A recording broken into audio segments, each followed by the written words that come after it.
Ọlọ́run ọba ìbàrẹ̀ o, ọba pátápátá parẹ́ ọlá porogodo, arúgbó ọjọ́ aláàfin ọ̀run, ọba tí kìí kú, ọba tí kò lè tẹ́, ọba táìsàn ò lè ṣe, Ọlọ́run ọba ìbàrẹ̀.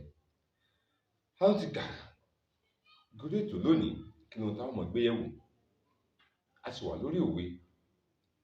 A ti sọ nípa ìsọ̀rí òwe Yorùbá lóríṣiríṣi bí àwọn ni a ti ń lo òwe. A fẹ́ wo ìtumọ̀ òwe kan lónìí tàbí àpádìlẹ̀ rẹ̀.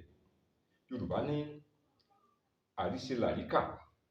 Àríkà ni bàbá àbọ̀wábá, àbọ̀wábá ni bàbá àfilẹ̀ dọ́mọ. Ariselarika. Àríkà ni bàbá àbọ̀wábá, àbọ̀wábá ni bàbá àfilẹ̀ dọ́mọ. Tí a bá wo òwe yìí, lọ́pọ̀ ìgbà ohun tí ọ̀pọ̀lọpọ̀ wa tí a máa ń sọ tàbí tí a mọ̀ nípa òwe yìí ni Ariselarika, àríkà, Ariselarika, Ariselarika. Ṣùgbọ́n àwídélẹ̀ òwe náà ni àrísí ní àríkà. Àríkà ni bàbá àbọ̀wábá, àbọ̀wábá ni bàbá àfilẹ̀ dọ́mọ.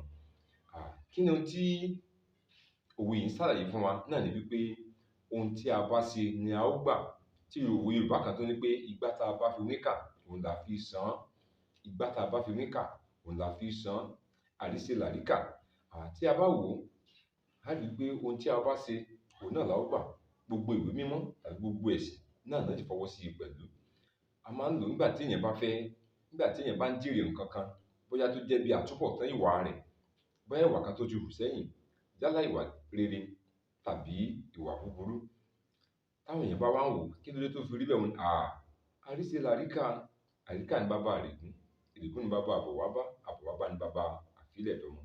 Lọ́pọ̀ ìgbà a máa ń lo òwe yìí láti gba ènìyàn nímọ̀ràn, bóyá láti ṣe rere, pé ẹ jẹ́ ká ṣe rere o. Sáà rántí pé àrísí ni àríkà. Àríkà ni bàbá àbọ̀wábá, àbọ̀wábá ni bàbá àfilẹ̀ dọ́mọ. Ohun tí a bá ṣe, òun náà ni a ó kẹ́san rẹ̀. Ohun tí a bá ṣe náà ni a ó jèrè rẹ̀, ìyẹn tó bá di lẹ́yìn wá ọ̀la. Lédè Ìjẹ̀ṣà, àwọn kò ìwọ̀n kan wípé oníṣùọ́nà abèsì lùgbà àbọ̀. Oníṣùọ́nà abèsì lùgbà àbọ̀. Ohun tí ìran Ìjẹ̀ṣà ń ṣàlàyé fún wa náà ni wípé ohun tí a bá ṣe, òun náà ni a ó padà kẹ́san rẹ̀. Nítorí náà, ẹ ká gbìyànjú ká ṣe rere.